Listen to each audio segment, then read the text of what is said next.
Welcome back to my channel. Selamat datang kembali di channel ini. Apapun kita ceritain.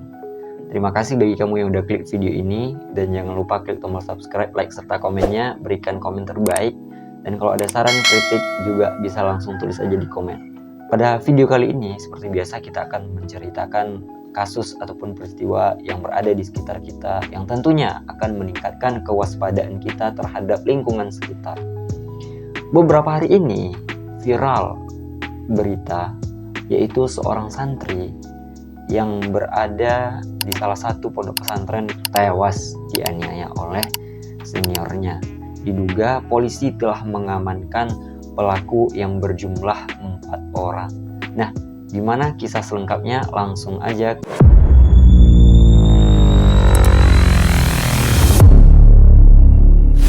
Sebelum kasus ini, sebenarnya masih banyak lagi kasus-kasus yang berkaitan dengan penganiayaan, pembulian, perundungan, ataupun apapun itu namanya di dunia pendidikan yang bahkan sampai menewaskan orang yang dibully ataupun yang dianiaya tersebut.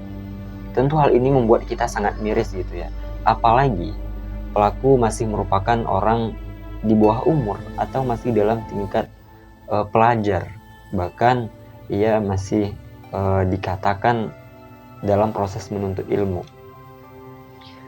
Kita sangat menyayangkan, seharusnya orang yang berada di lingkungan pendidikan itu memiliki akhlak yang lebih bagus. Tata krama, budi pekerti itu harus lebih daripada orang-orang yang tidak menempuh bidang ataupun sekolah di bidang pendidikan. Entah itu pendidikan umum ataupun pendidikan agama, sama aja. Inti dari pendidikan itu adalah membentuk karakter yang lebih baik. Namun sebaliknya, realita yang kita temui bahwa seharusnya pendidikan ataupun sekolah mendidik, tapi malah dijatuhkan oleh beberapa orang yang tidak memiliki akhlak hingga membuat citra sekolah ataupun pesantren menjadi buruk. Dan ini sangat tidak kita inginkan ke depannya. Cukup sampai di sini aja kasus-kasus seperti ini yang melibatkan pelajar-pelajar yang terdidik, namun malah sebaliknya tidak dapat dididik, bahkan melakukan sesuatu yang bersifat bisa dikatakan seperti sifatnya binatang, menganiaya yang lemah. Sangat disayangkan. Apalagi pihak pendidikan ataupun pihak sekolah memiliki aturan tersendiri dalam menjaga ketertiban sekolah mereka. Kasus ini bermula ketika salah seorang santri yang ada di Kabupaten Banyuwangi dipulangkan oleh pihak pondok karena sudah dalam keadaan meninggal dunia. Dan diberitakan bahwa penyebab dari kematian si santri ini yang bernama Balkis Bintang Maulana adalah terpeleset di kamar mandi. Ketika jenazah ini diantarkan, maka dilihatlah oleh pihak keluarga ada darah yang berceceran di kain kafan jenazah tersebut. Akhirnya pihak keluarga pun meminta dan memaksa supaya kain kafan ini dibuka. Namun ada pihak yang melarang untuk tidak boleh dibuka karena dengan alasan jenazah ini sudah disucikan. Namun pihak keluarga tetap kekeh nih, gimana supaya bisa kain kafan ini dibuka dan melihat kondisi sebenarnya daripada Balkis Bintang Maulana. Setelah kain kafan dibuka nih, pihak keluarga sangat histeris melihat keadaan jasad dari korban. Dan mereka mengatakan bahwa ini tidak mungkin terpeleset di kamar mandi. Ini pasti bekas aniaya karena ada luka di leher, hidungnya patah, bahkan ada bekas seperti disundut rokok. Maka hal ini pun tentu sangat menguatkan bahwa korban ini dianiaya. Tapi siapa pelaku dari penganiayaan yang menyebabkan kematian dari si Balkis? Setelah melihat berbagai kejanggalan yang dialami oleh jasadnya si Balkis, maka pihak keluarga pun segera melaporkan kejadian ini kepada Polsek Glenmore, nanti yang akan dilanjutkan kepada Polresta Banyuwangi. Jasad si korban kemudian dibawa ke RSUD Blambangan untuk ditindaklanjuti bagaimana sih sebenarnya yang terjadi pada tubuh ataupun jasad si korban. Setelah pihak kepolisian melakukan penyelidikan, maka ditemukanlah 4 tersangka yang menjadi orang yang terlibat di dalam kasus penganiayaan Balkis Bintang Maulana. Keempat tersangka ini juga merupakan santri Pondok Pesantren Al-Hanifiyah dan juga merupakan senior. Polisi sudah mengamankan yang diduga pelaku, yaitu kita sebut saja ya inisialnya Dada, Didi, Dudu, dan Dede. Dada dan Didi ini berusia 18 tahun, sedangkan Didi berusia 17 tahun, dan Dede berusia 16 tahun. Mereka diduga orang yang terlibat dalam kasus ini. Sedangkan Bintang merupakan santri yang masih berusia 14 tahun. Pihak kepolisian juga menyebutkan bahwa kejadian ini terjadi berulang-ulang. Ya, penyebabnya adalah kesalahpahaman di antara para santri, sehingga penganiayaan pun dilakukan berulang-ulang. Menurut pengacara dari tersangka, ia mengatakan bahwa kejadian ini terjadi karena tersangka ini awalnya menyuruh korban untuk sholat berjamaah, karena diketahui juga si tersangka ini adalah kakak senior dari si korban. Jadi ketika disuruh untuk sholat, kayak Balkis ini cuma mengiya-iyakan aja tapi nggak sholat gitu, menurut keterangan dari pengacara tersangka. Akhirnya terjadilah pemukulan terhadap si Balkis karena yang nggak mau nurutin perintah dari kakak seniornya ini. Ibu korban yang bernama Suyanti meminta agar kasus ini diusut tuntas dan menghukum para tersangka dengan seadil-adilnya. Bahkan ibunya Bintang ini ataupun Ibu Suyanti ini meminta bantuan dari seorang pengacara yang terkenal, yaitu Pak Hotman Paris Hutapea. Ia meminta bantuan supaya anaknya mendapatkan keadilan karena ya pihak pondok pesantren yang awalnya mendapat kabar yang katanya si Balkis ini meninggal gara-gara terpeleset di kamar mandi. Namun sebenarnya yang terjadi adalah kasus penganiayaan.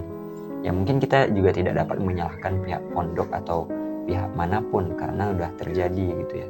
Tapi ya kita harus ingatkan lagi nih untuk pihak pendidikan ataupun pihak sekolah manapun agar selalu melihat bagaimana kondisi keadaan pelajar ataupun santri-santrinya. Ya kalau misalnya nggak bisa dikontrol oleh satu orang, ya bisa dikontrol oleh 10 orang supaya kejadian seperti ini tidak terulang lagi karena dapat mencoreng nama baik sekolah ataupun pesantren. Ada fakta lain, yaitu seminggu sebelum kematian si Balkis ini, ia berkirim pesan melalui aplikasi WhatsApp kepada ibunya. Ia mengatakan bahwa ia takut. Dia bilang gini, "Sini jemput Bintang, cepat ma ke sini," katanya. "Aku takut ma tolong, sini cepat jemput," kata Bintang yang disampaikan melalui pesan WA kepada sang ibu.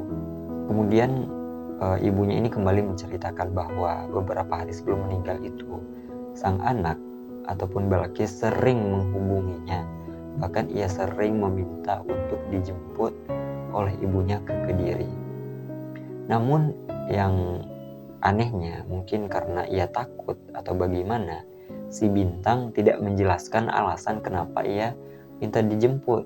Pokoknya dia minta dijemput aja gitu, tanpa menyebutkan mengapa ia harus dijemput. Kemudian pada tanggal 19 Februari tahun 2024, semenjak ia ketakutan, si Balkis ini sering melakukan video call ataupun sempat melakukan video call dengan ibunya. Pesannya itu nggak banyak, pesan yang dikirim oleh si Bintang ini nggak banyak. Ya hanya ingin dijemput, minta dijemput, kata ibunya. Nah, menanggapi curhatan anaknya ini, ibunya Bintang tentu belum menaruh curiga kenapa sih anaknya ini minta dia jemput gitu. Dan juga mungkin karena kesibukan kerja, ibunya ini bilang, "Sabar tunggu Ramadan, gak bisa Tanak." "Enggak," kata Bintang. Nah akhirnya Suyanti pun bilang, terus ketika mau saya jemput sehari setelahnya, kata si Bintang itu udah gak usah, sudah enak dan nyaman begitu katanya. Tapi kita nggak tahu ya, di balik kata kalimat enak dan nyaman itu apa sih udah ia rasain gitu. Ya, bagaimanalah hati seorang ibu ketika mendengar buah hati yang ia cintai, anaknya yang ia bangga-banggakan, malah menjadi korban penganiayaan hingga tewas. Ia pun menenangkan hatinya dengan membaca Al-Quran. Nah, semoga ya kejadian seperti ini tidak terulang lagi. Bahkan terungkap juga bahwa ibunya ini menjanjikan motor kepada si anaknya, kepada Bintang, supaya dia semangat mondok tuh. Mungkin dengan harapan bahwa nanti suatu saat Bintang akan menjadi orang yang sukses. Namun ya, takdir berkata lain. Si Bintang malah harus kehilangan nyawanya dan harus kembali ke hadirat Allah Subhanahu wa Ta'ala dan tidak akan pernah kembali lagi ke atas dunia ini. Semoga kejadian ini dapat menguatkan pihak keluarga dan juga pihak tersangka. Semoga bertanggung jawab atas kejadian dan kasus ini. Karena ya yang dihilangkan ini adalah nyawa ya. Mungkin tersangka sudah menyesali perbuatannya. Nah, ada juga berita yang mengatakan bahwa pondok pesantren ini belum mendapatkan izin gitu ya. Tapi bukan masalah izin atau tidaknya. Pihak manapun, sekolah manapun tentu harus memiliki tanggung jawab lebih terhadap warga ataupun masyarakat ataupun para pelajarnya yang berada di situ. Ya, semoga pihak seperti pondok pesantren lebih memahami lagi bagaimana keadaan ataupun situasi yang berada di pondoknya. Semoga kejadian seperti ini ya tidak terulang kembali. Sangat tidak kita inginkan. Seharusnya kejadian seperti ini dapat memberikan pelajaran ke depannya supaya ya anak-anak di bawah umur lebih paham bagaimana menghadapi atau mengendalikan emosi. Sekali lagi kita berdoa supaya Allah Subhanahu wa Ta'ala menguatkan pihak keluarga atas cobaan yang ia alami sekarang ini, dan Allah akan memberikan hikmah dari peristiwa ini dan juga akan mengganti dengan sesuatu yang lebih baik. Kita doakan yang terbaik untuk pihak keluarga dan semoga tetap bisa bersabar dan menerima takdir Allah Subhanahu wa Ta'ala dengan lapang hati dan juga jiwa yang suci.